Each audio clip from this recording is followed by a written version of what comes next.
Assalamualaikum warahmatullahi wabarakatuh. Alhamdulillah.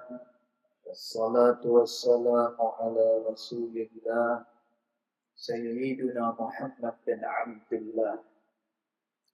Wa ala alihi wa sahbihi wa mawala. Ashhadu wa nashhadu an la ilaha illallah. وأشهد أن محمدا عبده ورسوله اللهم فصل وسلم على سيدنا محمد عبدك ورسولك النبي الأمي وعلى آله وصحبه وبارك وسلم. ثم أقول رب اشرح لي صدري ويسر لي أمري واحلل عقدة من لساني يفقه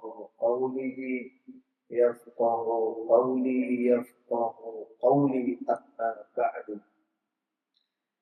قال الله سبحانه وتعالى في تنزيله: لقد كان لكم في رسول الله أسوة حسنة. صدق الله العظيم. ربي أدخلني مدخل صدق وأخرجني مخرج صدق واجعل لي من لدنك سلطانا نصيرا.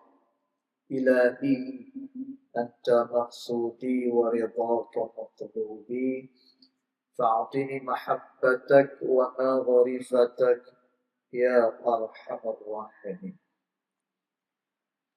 Alhamdulillah.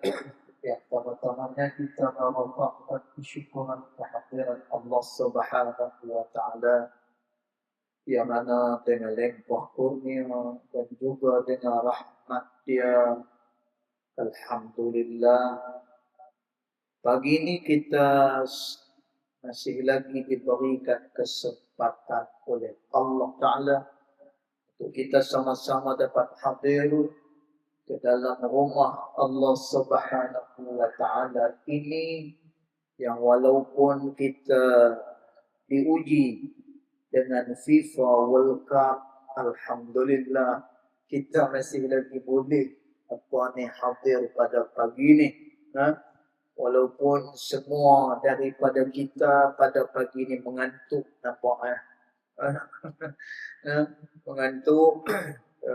Imam pun mengantuk, dia tak lagu tu. Tapi alhamdulillah lah, Tuhan bagi boleh ingat surah-surah yang panjang, bacaan dalam sajadah insan. Alhamdulillah, syukur dengan Allah Ta'ala.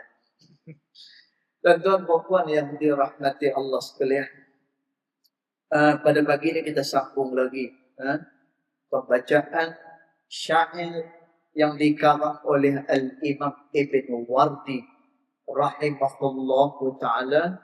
Pada bait yang berikutnya dia kata: Bismillahirrahmanirrahim. Qala mu'allifu rahimahullahu ta'ala wa nafa'ana bi'ulumihi fid daraini amin. Dia kata, mata ahlul fadli lam yabqa siwa muqarifun aw man 'ala al-asli takal. Dia kata orang-orang yang mulia telah pun meninggal dunia dan juga tidak tersisa. Dia kata, tuan-tuan puan-puan yang dirahmati Allah sekalian, pada pertemuan yang telah lepas, kita telah pun terang. Al-Imam Ibnul Wardi rahimahullahu ta'ala, dia berbicara soal berkenaan dengan syair.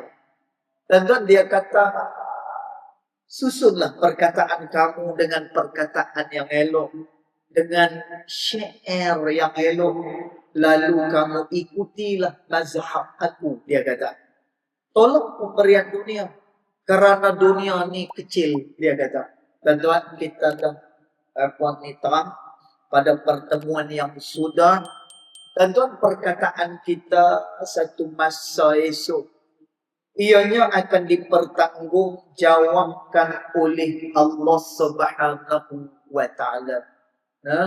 Dan tuan, kita jangan gunakan kita punya perkataan ini adalah untuk perkara-perkara keduniaan.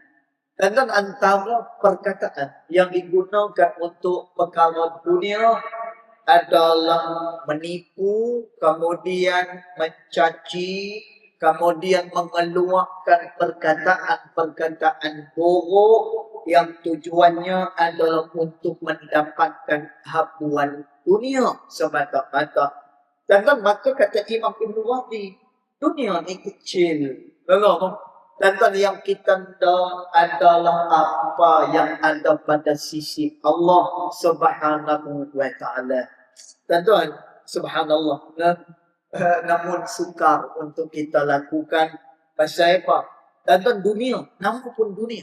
Dan tuan, dunia, dia asal perkataan dia dunubun. Dan tuan, dunubun adalah benda yang segera. Dan tuan, kita nak minum air, lah ni kita boleh minum air. Dan tuan, kalau kita nak apa lagi? Makan. Lah ni kita boleh pergi makan. Dan tuan, kerana tu kata Al-Imam pengarang kepada kitab Al-Hikam, beliau menyatakan apa dia? Beliau menyatakan kerana dunia ini mudah untuk didapatkan. Dan tuan, kerana manusia bergelumang dengan dunia ini, maka menyebabkan manusia jatuh hati kepada dunia. Dia menangguhkan amalan untuk akhirat dia. Dan untuk akhirat ni kita kadang-kadang kita berkira-kira. Kita berkira tentang akhirat kita berkira. Tapi kalau untuk dunia kita, sehingga kan Allah Subhanahu wa Ta'ala dia kata lagu mana? Bahawasanya manusia ni kata Allah, mereka reti untuk melakukan dunia mereka. Dan manusia reti untuk buat dunia ni, manusia reti. Tetapi di dalam urusan agama, mereka gagal, kata Allah Subhanahu wa Ta'ala. Dan maka kita teranglah yang tu pada pertemuan yang lepas. Dan pada pagi ni, Imam Ibn Wardi dia angkat pula. Dia kata apa? Mata ahlul fadli lam yabqa. Orang-orang mulia telah pun meninggal dunia. Dan maknanya apa? Orang-orang yang mulia, yang muqarrabin, orang yang dekat dengan Allah Subhanahu wa Ta'ala itu telah pun mendahului kita. Dan mereka lama dah pergi. Dan sukar untuk dicari ganti. Susah untuk kita cari ganti. Sebagaimana orang-orang yang terdahulu yang telah pun meninggal dunia.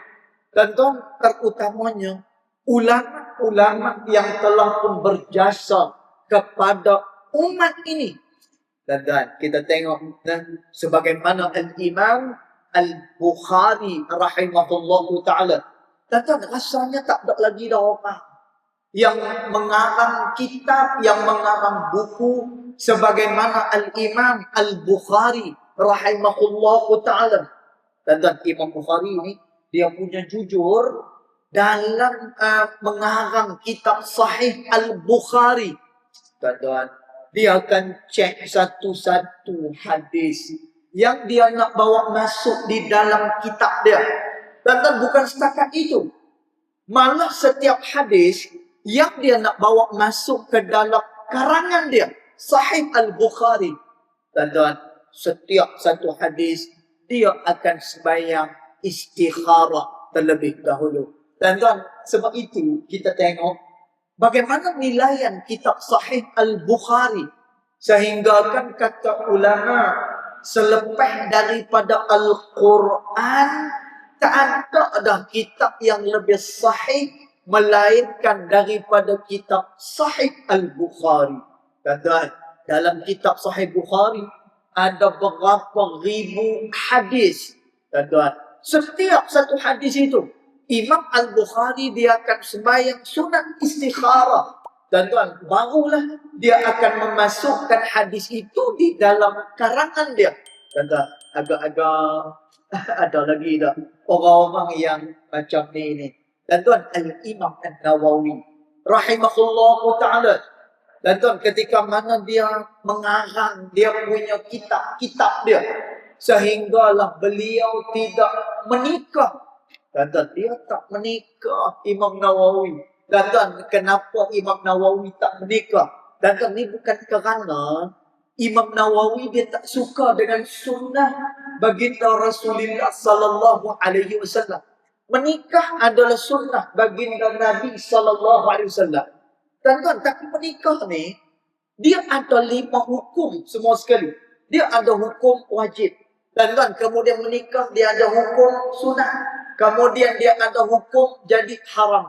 Tuan-tuan, dia ada hukum apa ni jadi harus. Dia ada makruh. Tuan-tuan, Imam Nawawi dia tak mau menikah pasal apa? Dia takut. Kalau nanti akan jadi mudarat isteri dia. Tuan-tuan, dia takut. Kalau nanti dia tidak memperdulikan isteri dia. Sebab apa? Tuan-tuan, Imam Nawawi dia sebut, aku ni, dia kata, ketika mana aku bergelumang dengan ilmu, aku berasa asyik dengan ilmu ini. Tuan-tuan, dia asyik. Tuan-tuan, Imam Nawawi begitu cinta kepada ilmu. Tuan-tuan, subhanallah, sehingga kan dia wafat, sehingga kan dia meninggal dunia pada usia yang begitu awal. Tuan-tuan, pada usia 43. Sebahagian daripada ulama kata umur 45 tahun. Tuan-tuan, dia meninggal dunia tanpa dia pernah merasai alam berumah tangga. Tuan-tuan, saya bila sebut rumah tangga, ilmu pula lagi. Tuan-tuan, kami teringatlah, tak tahulah zaman lah ni kan. Saya ke Mesir tahun 2003, 2007. Dah zaman tu. Maknanya dah 20 tahun lebih. Dan tuan, Allah Ta'ala alam lah kan. Tapi ramai kan. Pelajar-pelajar kita yang menikah naik tahun 4 je dia duk kira nak menikah. Termasuklah saya. Agak melumpat dia nak menikah. Kan? Sampai kenapa ni cerita dengan orang tua kan. Pak kata, tak boleh kalau tak menikah, dia tak boleh fokus dengan belajar. Cik. Tak dapat lesen tu. Tak boleh fokus. Apa ni kalau tak menikah? Masya Allah. Tuan-tuan, Al-Imam An-Nawawi, subhanallah. Tuan-tuan, agak-agak ada lagi ya. Orang-orang yang sejujur itu, tuan-tuan, orang yang setulus itu di dalam pengorbanannya kepada ilmu. Tuan-tuan, sebab itu tak pelik. Karangan Al-Imam Nawawi dibaca sehinggalah pada hari ini. Dan antaranya apa yang dibaca oleh kita? Riyadhus Salihin. Dalam kitab Riyadhus Salihin, siapa yang tak baca kitab Riyadhus Salihin ni? Al-Azkar. Semua orang baca. Dan kitab hadis 40. Dan semua ni dikarang oleh Al-Imam An-Nawawi rahimahullahu ta'ala. Karangan yang begitu hebat. Tuan-tuan, tapi kita tengok orangnya, pengarangnya juga adalah orang yang hebat dengan Allah Subhanahu wa ta'ala. Tuan-tuan, ada satu ulama yang mungkin dekat dengan kita. Dia meninggal pada tahun 1942. Siapa dia? Tuan-tuan, yang ini adalah ayah kepada guru kami, Al-Habib Salim bin Abdullah bin Umar Syatiri. Tuan-tuan, apa ni ayah dia? Nama ayah dia Al-Habib Abdullah bin Umar Asy-Syatiri rahimahullah ta'ala. Tuan-tuan, Habib Abdullah Syatiri ketika mana dia belajar di kota Mekah Al-Mukarramah. Tuan-tuan, bayang. Dia masa dia belajar di Mekah ni, dia tak lama tuan-tuan. Dia belajar di Mekah 3 tahun ya. 3 tahun. Tuan-tuan, tapi 3 tahun dia belajar, satu hari dia belajar 17 subjek. Tuan-tuan, satu hari 17 subjek. Habib Abdullah Syatiri. Tuan-tuan, setelah daripada mana dia belajar 17 subjek ni, kemudian dia ulang balik semula 17 subjek yang dia duk belajar. Tuan-tuan, kalau kita ni, tarawih ni pun dah okey kan. Tuan-tuan, maksud saya okey tu lagu malam. Balik semayang subuh ni, sambung balik tengok FIFA World Cup okey kan. Tuan-tuan, lah ni kita sanggup tinggal. Mungkin lah ni ada pasukan favorite kita sedang berlawan ni sekarang ni. Tuan-tuan, tapi kerana nak semayang subuh berjemaah, kerana nak dengar kuliah subuh, kita tinggal. Balik sekali lagi tak apa lah. Boleh buka lagi. Tuan-tuan, okey lah. Macam tu. Tuan-tuan, Al-Habib Abdullah bin Umar Syatiri, 17 subjek dia belajar. Lepas habis 17 subjek tu, pulang balik semula. Pulang kaji semula. 1 hari. Tuan-tuan, beliau menyatakan, masa dia belajar di Mekah, waktu tidurnya hanyalah 2 jam pada tiap-tiap hari. 2 jam.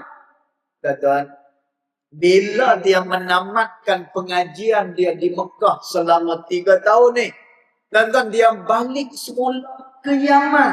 Tuan-tuan, dia balik semula ke Yaman. Dia mengajar di Ribatut Tarim. Tuan-tuan, alhamdulillah kita berkesempatan apa ni ke Ribat Tarim. Tuan-tuan, cuma saya tak dalam dengan apa ni, dengan Habib Abdullah Syatiri. Kan? Kita dan dengan Al-Habib Salim bin Abdullah Syatiri. Allahu yarhamuh.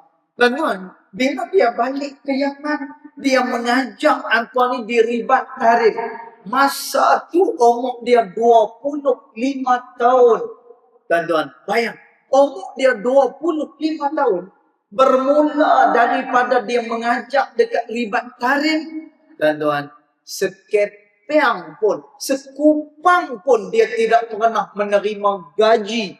Tuan-tuan, sehinggalah dia wafat pada tahun 42 ketika mana umur dia 75 tahun. Tuan-tuan, sampai hari ni keluarga Asy-Syatiri kalau mengajak di Ribat Tarim, mereka tak ambil gaji. Masya-Allah. Tuan-tuan, agak-agaklah apa ni, ada lagi orang-orang yang semulia itu, setulus itu. Tuan-tuan, lebih hebat lagi, Habib Abdullah Asy-Syatiri ini tidak pernah miss walaupun 1 kelas. Ini Habib Abdullah Syatiri. Tuan-tuan, masa hayat dia, masa dia menjadi mudir di Ribatut Tarim, tuan-tuan, dia akan round setiap daripada halaqah. Tuan-tuan, belajar dekat Yaman ni, belajar di tiang-tiang. Kemudian dia ada halaqah. Tuan-tuan, dia akan round. Dia akan round tengok halaqah ni ada guru tak? Halaqah ni ada guru tak? Kalau tak ada guru, dia akan tunggu dekat situ sehinggalah guru tu main. Masya Allah. Tuan-tuan, tak terima gaji seumur daripada hidup dia. Tuan-tuan, kita jangan. Tuan-tuan ni, kita jangan. Tuan-tuan, tak beri, kita tunggu. Masya Allah. Tuan-tuan, tu maksud daripada Imam Ibn Wardi rahimahullahu ta'ala. Orang-orang mulia ni telah meninggalkan dunia. Mereka meninggalkan kita semua. Tuan-tuan, maknanya apa? Kita tak dan berada pada zaman yang begitu gemilang. Tuan-tuan, kita tak sempat bersama-sama dengan mereka yang mulia pada sisi Allah. Namun kata Imam Ibn Wardi, siwa mukrifun au man 'alal asli takal, yang tinggal pada hari ini, kata Imam Ibn Wardi, orang yang hina-hina. Tuan-tuan, orang yang tak ada apa-apa, atau orang yang cuma memasyhurkan dia punya nasab dia, memasyhurkan dia punya keturunan dia. Tuan-tuan, yang ni adalah perkara di akhir zaman. Tuan-tuan, ni adalah perkara di akhir zaman. Tuan-tuan, kita insya-Allah, tuan-tuan, disebutkan oleh ulama. Tuan-tuan, tapi kita jangan suudzon, kita jangan sangka buruk pula. Tuan-tuan, cuma ulama dia sebut benda ni, dia nak habaq bagi tahu bahawa zaman ni adalah akhir zaman. Tuan-tuan, memang akhir zaman ni banyak fawahish. Dia banyak perkara-perkara yang tidak elok berlaku. Orang dah semakin lalai. Orang dah semakin lupa dengan Allah Subhanahu wa ta'ala. Tuan-tuan, sebahagian daripada ulama kata apa? Terkadang-kadang kata ulama, Guru kamu adalah seorang guru yang fasik, kata ulama. Dan hari ini kadang-kadang guru itu sendiri adalah orang yang fasik. Tuan-tuan, tapi jangan kita seubah, jangan kita bersangka buruk dengan orang yang kita mengaji.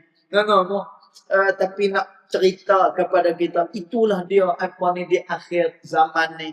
Tuan-tuan, kadang-kadang kita duduk dengan orang-orang yang hina dina, orang yang bermaksiat dengan Allah Subhanahu wa taala.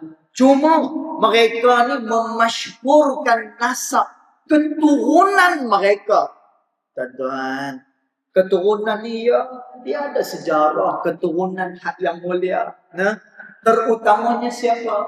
Keturunan baginda Rasul sallallahu alaihi wasallam. Iya, tuan-tuan, tapi kita jangan lupa kata Nabi sallallahu alaihi wasallam. Kata keturunan ni semua keturunan. Tuan-tuan, ada orang dia keturunan ulama. Tuan-tuan, ada orang dia keturunan itu dan keturunan ini. Tuan-tuan, tapi kata Nabi sallallahu alaihi wasallam dalam satu hadis riwayat Al-Bukhari, tuan-tuan, kata Nabi sallallahu alaihi wasallam, man abta'a amaluhu, siapa-siapa dia yang lambat dia punya amalan dia.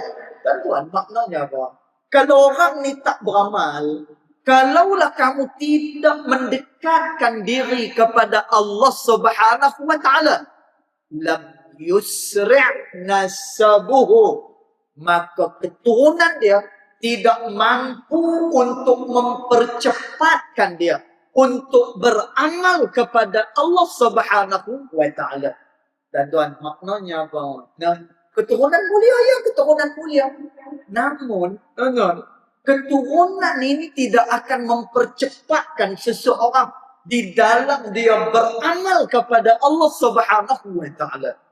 Dan kita tengok dalam satu surah yang biasa kita duk baca. Dan surah tu bunyi dia lagu mana? Tabbat yada abi lahabin wa tab. Celakalah kedua tangan Abu Lahab, celakalah kata Allah. Dan Abu Lahab ni ponakan Nabi sallallahu alaihi wasallam. Dan Abu Lahab adalah orang yang pertama kali bila Nabi lahir, maka dialah yang bawa Nabi keliling kota Mekah. Dan tuan, dia telah memotong berpuluh-puluh ekor unta. Dan tuan, dia potong beratus-ratus ekor kambing. Dan tuan, dalam kitab sirah menyatakan Abu Lahab ni dia bawa Nabi, kemudian dia isytihar kepada penduduk di Mekah. Wahai ahli Mekah, hari ini aku mendapatkan satu orang anak saudara lelaki, dia kata, yang bernama Muhammad. Tuan, Abu Lahab. Abu Lahab, dia bawa Nabi, dia korban untuk Nabi. Dan tuan, malah ada sebahagian daripada riwayat kata Abu Lahab ni dia ada hamba namanya Suwaibah. Dan tuan, Suwaibah ini telah dibebaskan, telah dimerdekakan oleh Abu Lahab. Dan apa Suwaibah gembira dengan kelahiran Nabi sallallahu alaihi wasallam. Dan tuan, tapi di mana Abu Lahab akhirnya? Abu Lahab menjadi laknat Allah Subhanahu wa taala, terutama di dalam surah yang kita duk baca. Tabbat yada Abi Lahabin wa tab. Celaka kedua tangan Abu Lahab. Celakalah kata Allah Taala. Dan tuan, walaupun dia dekat dengan Nabi, walaupun dia ada pertalian darah dengan Nabi sallallahu alaihi wasallam. Dan tuan, tapi demikian Nabi kata, lam yusri' nasabuhu. Orang yang mempunyai nasab yang mulia itu tidak akan mempercepatkan dia untuk dia beramal kepada Allah Subhanahu wa taala. Dan tuan, ni bukan nak kritik keturunan orang, bukan sama sekali. Dan tuan, tapi apa gunanya, kan? Contohlah kalau saya ni, apa ni keturunan para ulama misalnya, kan? Poknakan, ada yang duduk di pondok sampai mereka menghembuskan nafas yang terakhir.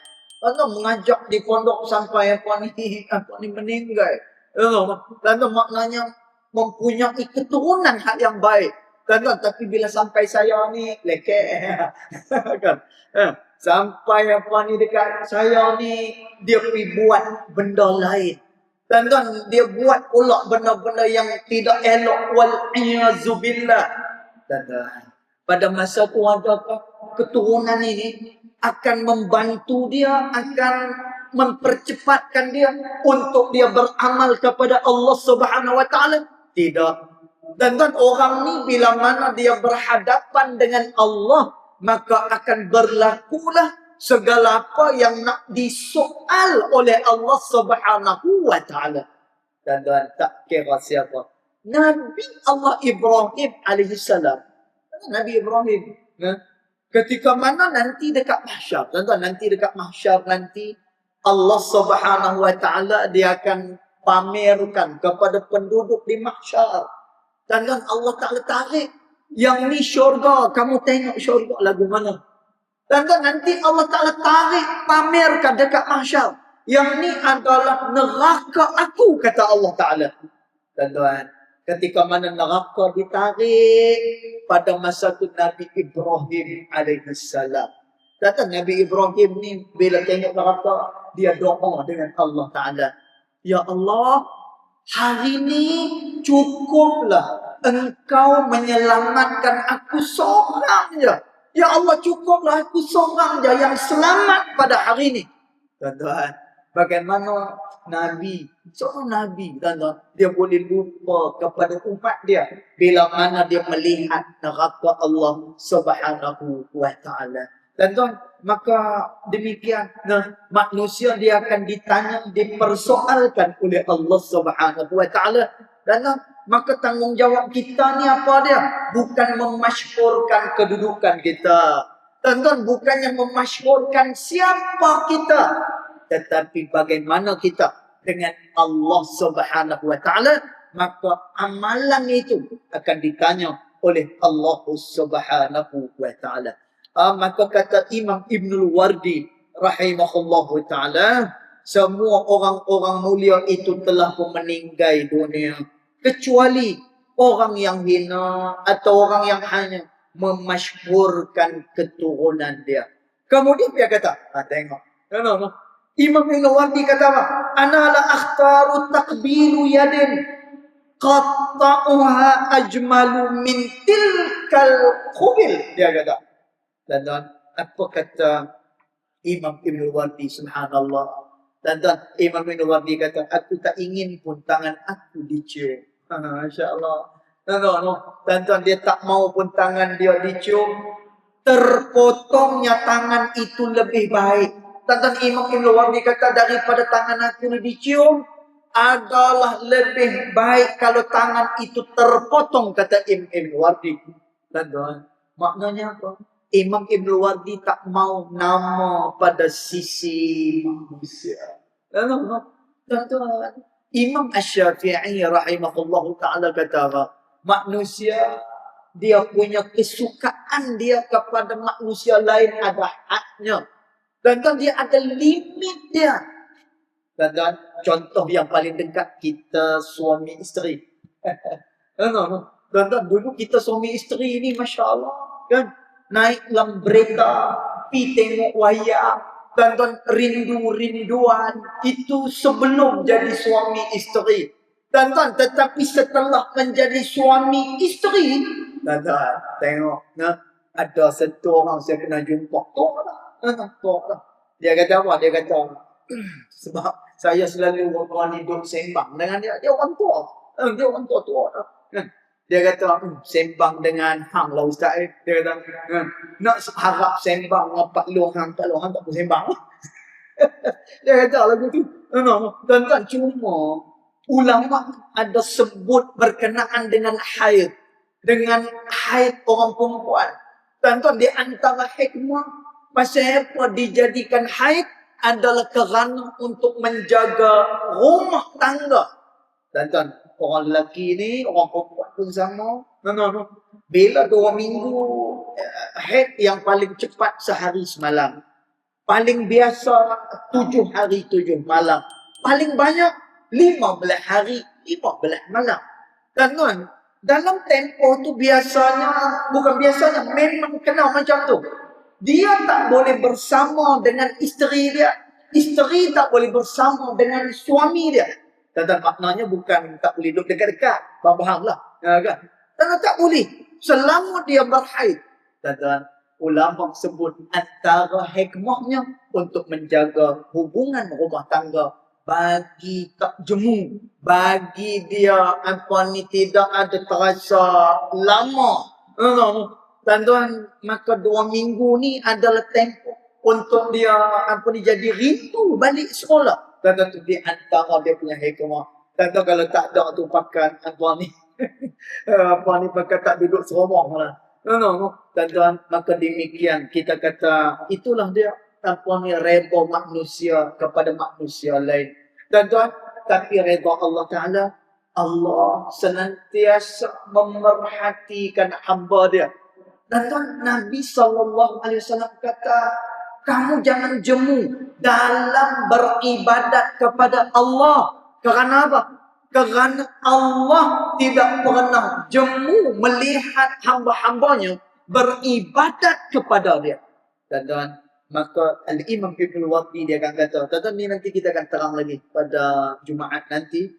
Dan tapi menarik apa yang disebut oleh Imam Ibn Wardi. Aku tidak mau tangan aku ini dicium oleh manusia. Bahkan kalau tangan ini terpotong, lebih baik daripada dicium. Maknanya apa? Dan tuan, kita hanya mengharapkan apa yang ada pada sisi Allah Subhanahu Wa Taala. Biar orang tak tahu, hanya kita dengan Allah Subhanahu Wa Taala sahaja hak yang tahu. Ini adalah perhubungan yang special, istimewa dengan Allah Subhanahu Wa Taala. Tetapi sikit saya nak tambah. Imam Malik rahimahullah ta'ala kata, siapa-siapa yang ada hubungan yang sulit dengan Allah. Dan itu bukannya hubungan sulit dengan skandal. Itu lain. Ini hubungan tersembunyi dia dengan Allah Subhanahu Wa Taala. Dan Imam Malik kata, siapa yang ada hubungan yang tersembunyi dengan Allah, orang lain tak tahu bagaimana dia dengan Allah. Dan Imam Malik kata, orang ni nanti ada harapan dia masuk ke dalam syurga Allah bidunil hisab, tanpa ada penghisaban Allah Subhanahu Wa Taala. Dan mudah-mudahan kita semua adalah orang yang diberikan rahmat dan barakah oleh Allah Subhanahu Wa Taala. Jadi cukup dulu setakat tu. Nanti kita akan sambung pada Jumaat nanti. Yang baik datang daripada Allah Subhanahu Wa Taala, yang tidak baik datang daripada kejahilan dari saya sendiri. Walaupun hakikat kedua-duanya datang daripada Allah Subhanahu Wa Taala. Bismillahirrahmanirrahim. Alhamdulillah Rabbil Alamin. Wassalatu wassalamu ala ashrafil anbiya wal mursalin wa ala alihi wa sahbihi ajma'in. Allahumma ighfir lana ma akhta'na wa ma ta'ammudana wa ma asrarna wa ma a'lanna wa ma anta a'lamu bihi minna. Antal muqaddim wa antal muakhir. La ilaha illa anta subhanaka inna kunna minal zalimin. Wa sallallahu ala sayyidina Muhammad wa ala alihi wa sahbihi wa baraka wa sallam. Walhamdulillahi rabbil alamin. Allahu akbar.